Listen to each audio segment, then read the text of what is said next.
Glenn. Fred, Fred, does it say it in the video? I don't think he does.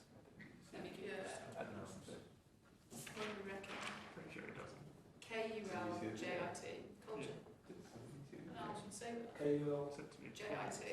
Cool Jeet, is it on mine?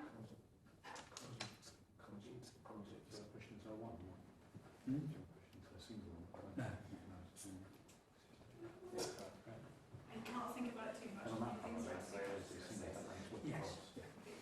The theory of application they should cut between ahead and give them a chance. Right, still. Cool Jeet. Cool Jeet. Oh, yeah.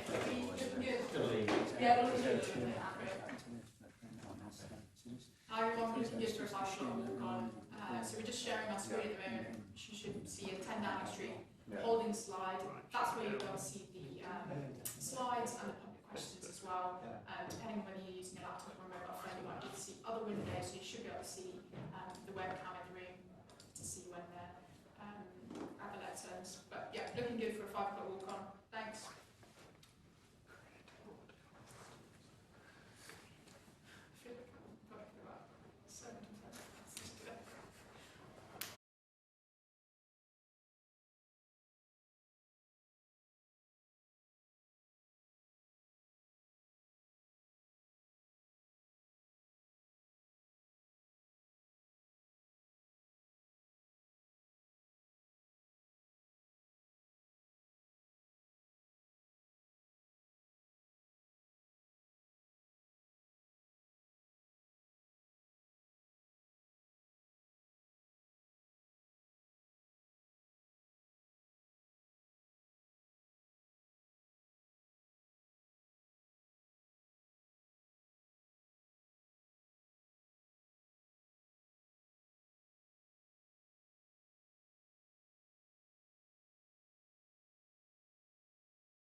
people have tested positive, and that's an increase of 2,412 cases since yesterday. 10,025 people are currently in hospital with the coronavirus. That's down 17% from the 11,716 this time last week. And sadly, of those who've tested positive for coronavirus across all settings, 35,341 have now died. That's an increase of 545 fatalities since yesterday. And of course, our thoughts are with the families of all of those who've lost their lives to this virus. Before I turn to some of the work that DEFRA is doing to ensure that we are able to harvest this year's farm harvest, I want to remind people of the details of the next phase of our fight against the coronavirus. Firstly, on slide 1, as you can see, in order to monitor our progress, we are establishing a new COVID alert system with 5 levels, each relating to the level of threat posed by the virus. The alert level will be based primarily on the R value and the number of coronavirus cases. And in turn, that alert level will determine the level of social distancing measures in place. The lower the level, the fewer the measures. The higher the level, the stricter the measures. Throughout the period of lockdown, which started on March the 23rd, we were at level 4. Thanks to the hard work and sacrifices of the British people in this lockdown, we have helped to bring the R level down, and we are now in a position to begin moving to level 3 in careful steps. Turning now to slide 2, we have set out the first of 3 steps we will take to carefully modify the measures, gradually ease the lockdown, and begin to allow people to return to their way of life. But crucially, do this while avoiding what would be a second peak that overwhelms the NHS. After each step, we will closely monitor the impact of that step on the R value and the number of infections and all the available data, and we will only take the next step when we are satisfied that it is safe to do so. So in step 1, as the Prime Minister announced last week, those who cannot work from home should now speak to their employer about going to work. People can now spend time outdoors and exercise as often as they like. Finally, turning to slide 3, having taken the first step in carefully adjusting some of the measures and our advice to people on what to do, our clear advice is to stay alert, control the virus, and save lives. And staying alert means staying at home as much as possible and working from home if this is possible. Limiting contact with other people, and where contact is made with other people, keeping your distance. Washing your hands regularly, and also staying at home and self-isolating if you or a household member show symptoms of the virus. My final point today relates to the availability of labour this year for the farming harvest. Every year, large numbers of people come from countries such as Romania and Bulgaria to take part in the harvesting crops such as strawberries and salads and vegetables. We estimate that probably only about a third of the people that would normally come are already here, and small numbers may continue to travel. But one thing is clear, and that is that this year we will need to rely on British workers to lend a hand to help bring that harvest home. Over the last couple of months, we have been working with industry on a plan to support and help people taking second jobs, particularly those who are furloughed. And we have launched a new Pick for Britain website that enables people to go online, check what job issues there are, what job availability there is, and to marry up job opportunities from growers and employers with those people seeking a second job, particularly those that are furloughed. And we believe that those who are furloughed may be getting to the point that they want to lend a hand and play their part. They may be wanting to get out, and they may be wanting to supplement their income with an additional job. And if they do feel that way, I would urge them to visit that website and to look at the opportunities that are there. I will now turn to Angela McLean, who will give you further updates on the coronavirus. Thank you. If I could have the next slide, please. This slide shows the way people are moving around using their own cars, like goods vehicles or heavy goods vehicles, or in public transport in the three graphs on the bottom. The data runs from the 16th of March to the 17th of May, or heavy goods vehicles, or in public transport in the three graphs on the bottom. The data runs from the 16th of March to the 17th of May. And what we see is that although there is some increase in the use of private cars and also in light goods vehicles and heavy goods vehicles, that the reduction in the use of public transport, whether that be National Rail, tube and buses in London or buses elsewhere, fell very low and has stayed very low. That is very good news for all of us, because it means that people are continuing to respect the fact that if we can, we must stay at home in order to prevent the transmission of this virus. Next slide, please.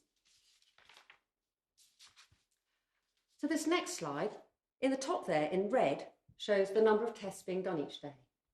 And what you see is that it's been very much higher, really, for the second half of that graph. So the graph runs from the 6th of April to the 19th of May. On the 19th of May, there were 89,784 tests.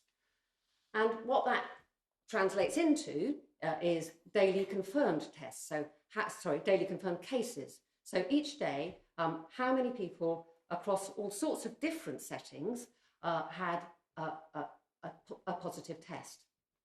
It's quite difficult to interpret that green graph because it's in the context of lots of different people being allowed to be tested, and indeed, of course, lots and lots of extra testing becoming available.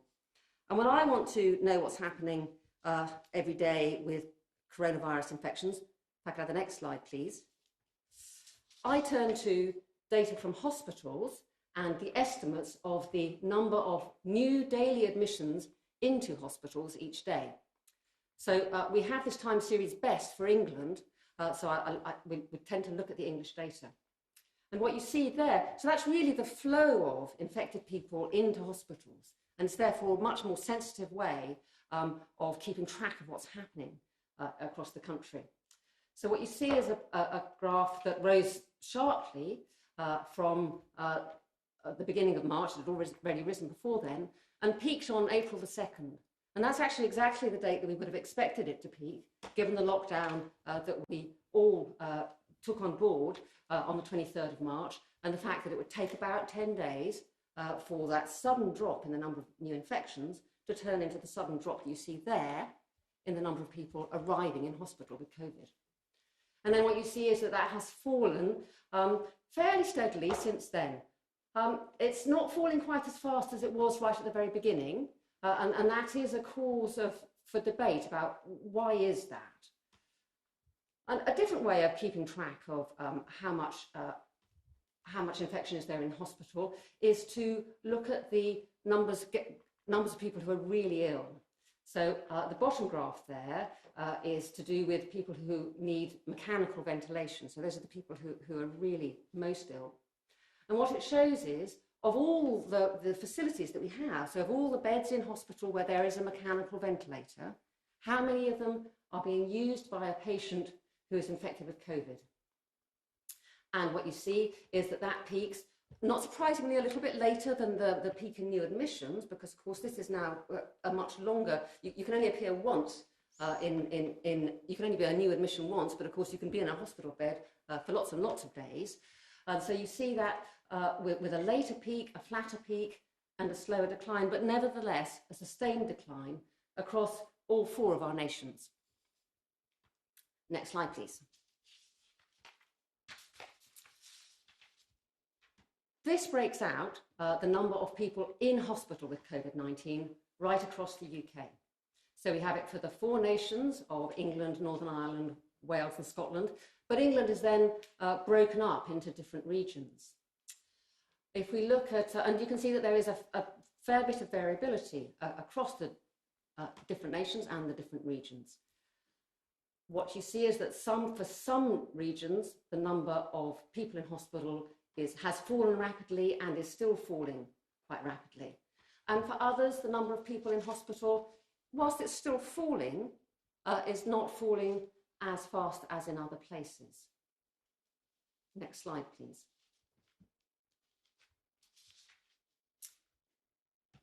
Here we see people who have sadly died from COVID with a confirmed positive test here across the UK. This is a graph that we're familiar with, and we know that the numbers are always very low on Saturdays and Sundays. And for that reason, because this is very pronounced weekly pattern in the cases, we look instead of at the raw numbers, the blue bars, we look at the gold line, and that's a 7-day rolling average. So we use that on purpose because we want to average out the effect of the weekend effect. And what you see with that rolling average is that there is a steady decline in the number of confirmed COVID deaths here. Next slide, please. There are several different ways of counting how many people have died because of this pandemic here in the UK. And here are a couple of different ones. So the top graph there runs from the 14th of March to the 19th of May. And what it compares is ONS data on weekly deaths with COVID-19 confirmed or suspected. So that's the higher purple line, or weekly deaths with COVID confirmed with a positive test. So you can imagine that not everybody who is suspected of dying with COVID has actually had a positive test. That's why the blue line lies underneath the purple line. And then the bar graph below it breaks those deaths out into deaths that occurred in hospital, deaths that occurred in care homes, at home, or in other places. And what we see is that every one of those different coloured bars is now falling. Deaths in hospital is falling, deaths in care homes is also falling, and as are deaths at home and other deaths. So whilst we remain very sad and really our hearts go out to the families of all those people, we do look at these falling deaths with some sense of relief that these numbers are consistently falling across sectors now. Thank you very much. Thank you very much, Angela. Turning now to the first of our questions from the public. I think we have a video question from Koljit. Hi, I'd like to understand what the UK government are doing in terms of gathering data and information from other countries across the world and Europe that have eased lockdown restrictions, in terms of taking lessons learned from their approach and using those on our own journey to easing the restrictions. Thank you. Thank you very much, Koljit. I think that is a very important question. We've known from the beginning of this epidemic that we've been roughly 2 to 3 weeks behind Italy and France. We've seen the trajectory of the epidemic in those countries, seen how they responded. Many of the approaches that we've taken have obviously been very similar to those countries. And of course, in many other areas that we are considering now, including potentially having quarantine at the border for arrivals, we're also seeking to learn lessons from the approach taken from some of those other countries. I may ask whether Angela has any particular points she wants to add from an epidemiological point of view. I think that those points are very good, and that it's obviously really, really important, and a very good point that we need to look to our near neighbours and also countries further away to learn what works and how long it takes to see if something is working or not working. The two I would draw particular lessons from would be South Korea, where I feel they've made inspiring use of all kinds of different contact tracing in order to control infection, to an extent that they are now down to handfuls of new cases every day. And when they say new cases, they mean people they've found in the community because of their contact tracing efforts. And I think that is an experience that we are aiming to emulate. The other country I would look to is Germany, where the importance of testing has always been so clear, and from that is a place from where we have learned that we need to grow our testing facility and have grown our testing facility. Thank you, Project.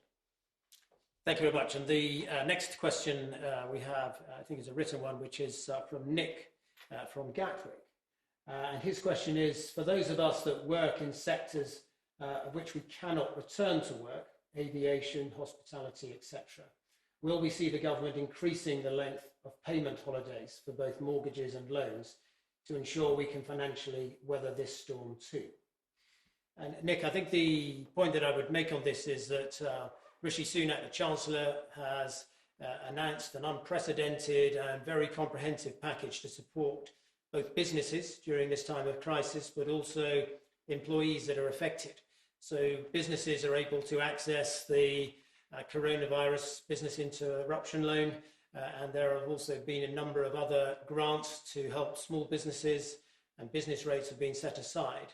And in the case of employees in those businesses, we've obviously had the furlough scheme, the job retention scheme. It's now the case that around 8 million people are furloughed under that scheme. And I know that the Chancellor is thinking very carefully about how that can evolve as we go through these various stages, because it is the case, as you point out in your question, that there will be sectors in areas such as hospitality or in the restaurant trade or in aviation and others where it's very difficult for business to get back to anything close to normal for some time. And I know that the Treasurer will be thinking very carefully about how the job retention scheme that we have can evolve to help support those businesses as they tentatively try to return to business in July. I will move on now to some of the questions from the journalists, starting with Sophie Hutchinson from the BBC. Good afternoon. You were just saying how inspired you are by South Korea and Germany, the contact tracing and testing. Well, I think the point that I would make on the testing and tracing is we've been expanding, ramping up that testing capacity over the last couple of months. We got it to 100,000 capacity by the end of April. We're continuing to build that this week. Matt Hancock has made clear that anybody over the age of 5 with symptoms can get a test. And it's also the case that we've now recruited over 20,000 people to assist with contact tracing so that we can help track down infections and hotspots for this virus as we try to emerge from lockdown. I think it's the case that early on in this epidemic, clearly there was a priority to make sure that people showing symptoms who worked in the NHS because of their close proximity with patients had those tests, so there was priority given to those. But we are now in the position where we're able to offer testing to anybody over the age of 5 with symptoms, and that's going to be quite crucial to developing our track and trace capabilities in the months ahead. Angela, so. I think I would agree that at the time, with the testing we had, the right thing to do was to focus it on people who were really sick in hospital. So we knew who in hospital had COVID. So it was the right thing to do at the time. Sophie, is there anything else you'd like to? Yes, just to ask, so you would agree therefore that your strategy has been based on capacity rather than the science? Well, it's undoubtedly the case that early on we were wanting to build that capacity, and we pointed out before there were countries like Germany that naturally had more capacity existing in their economy. We were building it very rapidly from a very early stage, and we have now got to the point, as Matt Hancock pointed out this week, that we can offer tests to anybody over the age of 5 with symptoms, and that's going to be pretty critical in terms of developing that track and trace capability. Next we have John Ray from ITV. Hi there, good afternoon. A question to each of you, please, about the return to school. I wonder if you'll both accept the deep, profound and very sincere fears of teachers and parents about heading back to school beginning in June. And for you, Minister, this question, when so much has quite obviously gone wrong with the government's leadership of this crisis, track and tracing, PPE, care homes, you can't really blame teachers for not believing you when it comes to returning to school. And for the scientists, please, frankly, isn't it just too early to conclude that the science says that it's safe to return to schools? Well, John, it won't surprise you to know that I don't share your caricature of the government's approach in this. Of course, there have been challenges along the way in these extraordinary times we're in on a number of fronts. Other countries have experienced similar challenges. The government has grappled with what's been a very difficult situation and made timely decisions and taken action to ensure that we had the capacity we needed to deal with this epidemic. And so, for instance, we constructed very quickly all of those Nightingale hospitals that gave us that additional capacity should that have been needed, and the steps we took meant that we were able to flatten the curve of this virus better than some had expected us to be able to. But on the specific issue of schools, we're working very closely with the teaching unions and with school leaders on our approach to this. We do believe that it's important that initially we get the year ones and year sixes back into a school environment to help prepare them for the move up to secondary school in the case of the latter, but also to help settle in the younger children in the former. And we do believe that other countries like Denmark have demonstrated how it's possible, in fact, to bring schools back into opening, albeit in a socially distanced way, albeit with fewer pupils initially and staggering the times that year groups arrive and so on. So other countries have demonstrated ways that this can be done. And linking to the question that was raised by Koljit at the beginning of this question session, I think it is important that we learn from those other countries, and that's exactly what we're trying to do.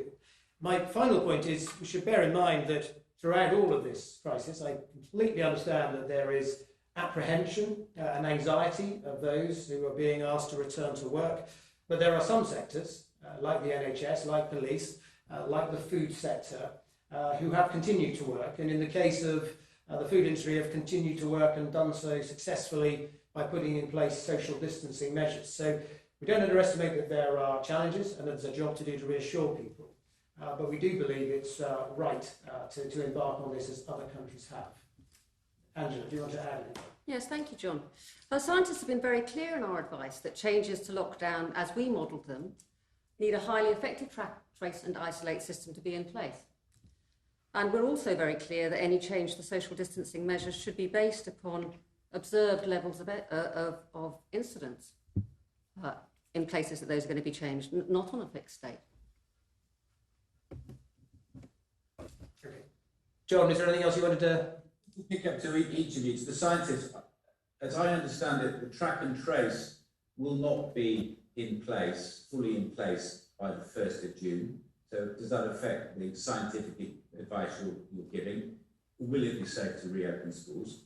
And to you, Minister, you seem to be accepting that the decision to send children back to school is not a scientific one, but a political calculation.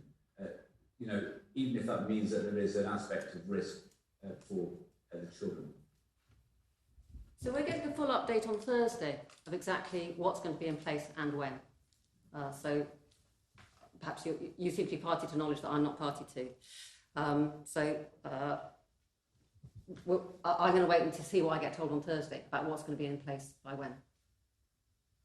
And John, look, it's absolutely the case that as we evolve our policy from lockdown to something more nuanced, with easements being progressively rolled out in several stages over the course of this summer, of course, absolutely we are following the science on this. And just as other countries like Denmark, who've also embarked on a similar journey, are also following the science. So I don't accept that it's putting the science to one side, but it is absolutely the case that all of us are going to have to live alongside this virus for some time to come. And we do need to try to live our lives and identify ways of returning to work as far as possible and to put in place those social distancing measures. And that's what's happening. That's what's happened from day one in supermarkets, as people will have seen. It's what's happened in day one in the NHS, who've obviously been dealing with people affected by the virus. And it's the case that as other walks of life get back to something closer to normality, we do have to identify ways of doing that while observing the social distancing. The next question is Andy Bell from Channel 5. Thank you very much. Today, the Chief Executive of Care England has told the Parliamentary Committee that people were discharged from hospital back into care homes when they were either symptomatic or simply didn't have any COVID-19 status, they hadn't been tested. Secretary of State, how was that allowed to happen as a policy? And Dame Angela, was there any scientific advice given at the time about doing that? Well, look, we don't accept the caricature that we took an approach that was wrong. Very early on in this epidemic, we had protocols in place for care homes. There was guidance as to how they should approach things. As the situation developed, then more stringent policies were introduced by way of policy around discharge. And we got to the point that everybody was tested before discharge. But in those early weeks, there would have been some instances where people may have been discharged who were asymptomatic. And there may have been some small number of instances where they may have been showing symptoms but would have been isolated. And that was the guidance at the time that was in place. But we have strengthened that very much ever since then. We now have testing and a very rigorous discharge policy that's in place, and that is getting stronger all the time. And it is reassuring, while it's obviously a tragedy to see the number of deaths that we've had through this epidemic, it is reassuring, as Angela said earlier, that we've passed the peak epidemic that was taking place in care homes, and the number of deaths and number of infections is now declining. Angela, would you like to add? I can't answer that question without going back to the exact list of what advice was given when, and I don't want to give you an answer that's not correct. So if you'll forgive me, could we take notice of that question? Is that okay? We can get back to you. Well, yes, obviously if you can get back, that would be very good. I mean, it leads on to another question I have, which is that the chair of the Science and Technology Committee today has said that the advice given by scientists is too secretive in this whole process, that more should be published. I mean, do both of you think that would be a good idea? Do you think that would lead to better decision making? Well, I don't really accept, Andy, that it is secretive. We have been having these briefings on a daily basis for weeks and weeks now, and this is my fourth time doing this daily press conference, and at every one of those occasions I've either had somebody from the Chief Scientific Advisors Department or from Public Health England or the NHS alongside me, and I think we've been very candid in sharing with people at every step of the way exactly what we are doing and why we are doing it, and what the evidence shows, complete with graphs that show the trajectory and the trends and the epidemiology behind this outbreak. So I don't really accept that criticism at all. I think we've been very candid throughout this in terms of sharing knowledge with people and sharing our approach with people.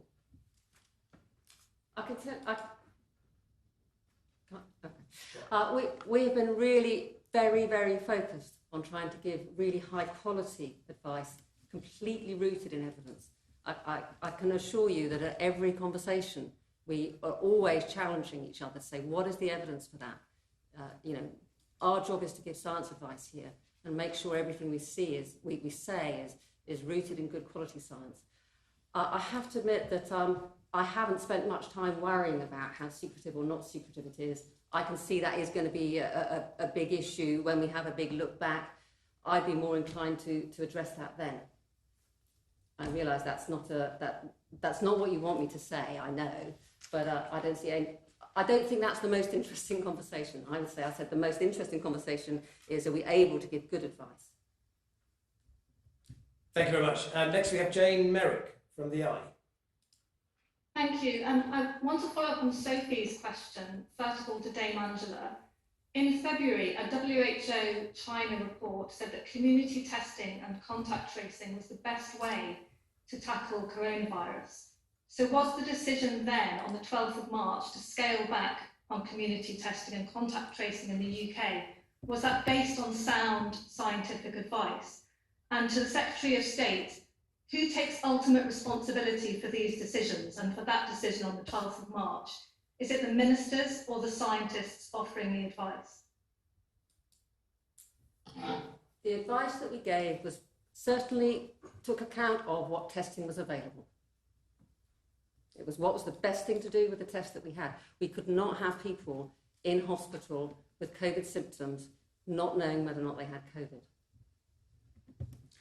And as I explained earlier, Jane, we have been expanding dramatically our testing capacity over recent weeks and months, simply because it is going to be a very important feature of that track and trace approach that we're developing. And we've recruited now over 20 tracers to work on that. And as we evolve this policy and emerge from full lockdown to something where we try to support people getting back to work normally, having that track and trace approach is going to be increasingly important, and that's why we are increasing that capacity.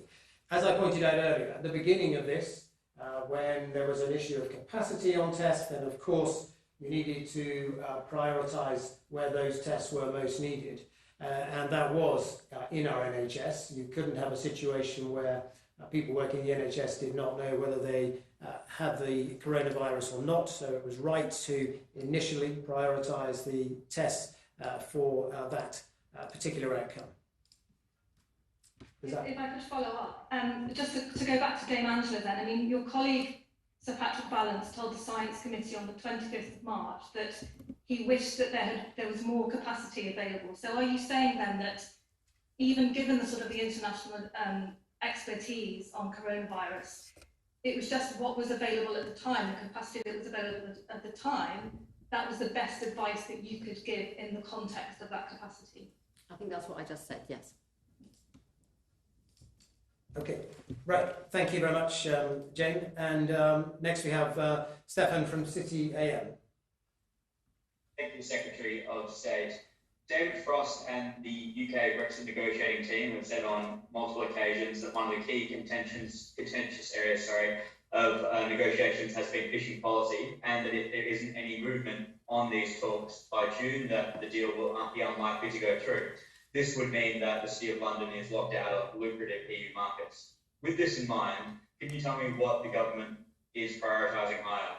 The City of London and financial services firms, which contribute 7% of GDP to the economy, or the fishing industry, which contributes 0.1%?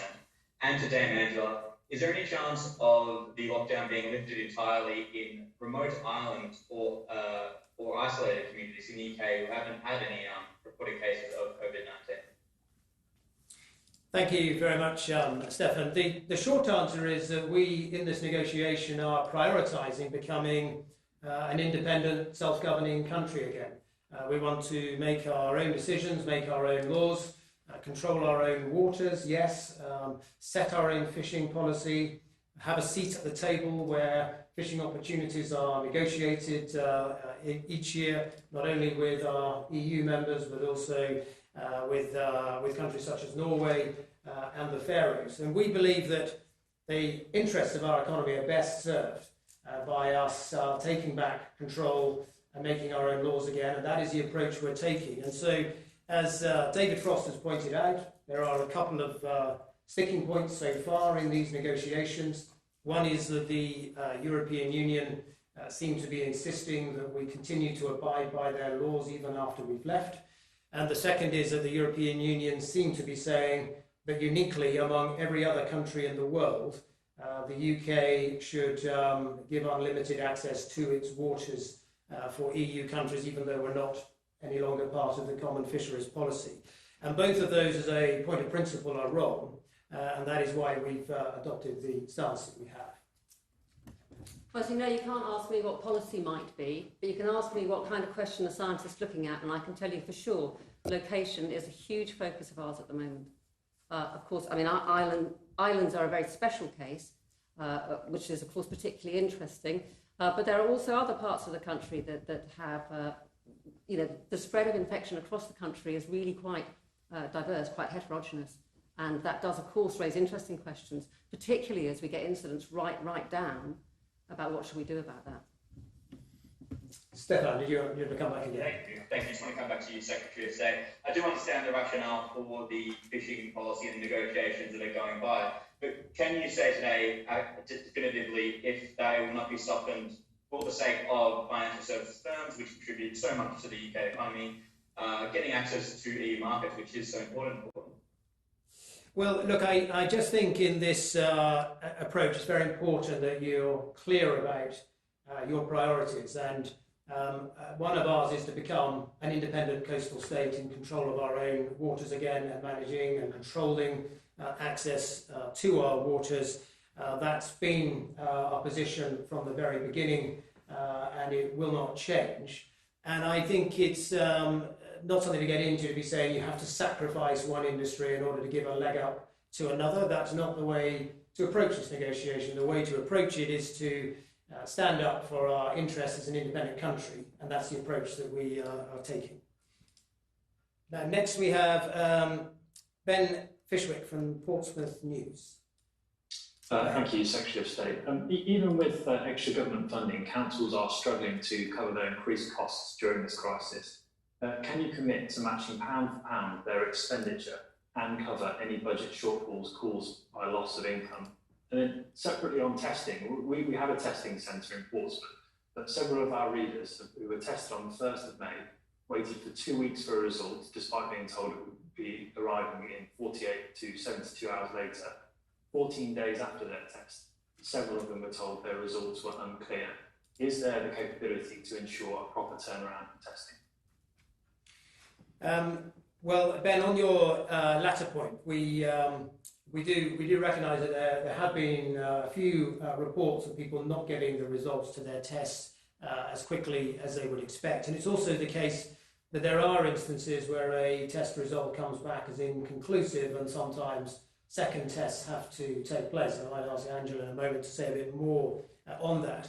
On your former point about local authorities, of course, the government recognises that this coronavirus outbreak has put pressure on local authorities. We recognise that, and we've given them an additional £3.2 billion to help them cope with the new burdens that have been in place. We've also made available £600 million to support care homes and help them respond to this crisis. So yes, we recognise that there are new burdens on local authorities as a result of this, and we've put in place some additional funding to recognise that. And I completely appreciate that local authorities will always say that they need further funding, and in situations like this, they will have funds set aside for events of this sort. And we think that the approach that we've taken with that £3.2 billion injection is the appropriate intervention from government to support them in the really important work that they're doing. Angela, did you want to add anything on the... I think really running a rapid and reliable testing system is an entirely operational issue. And so the science advice would be you need to have a rapid and reliable testing system. Okay.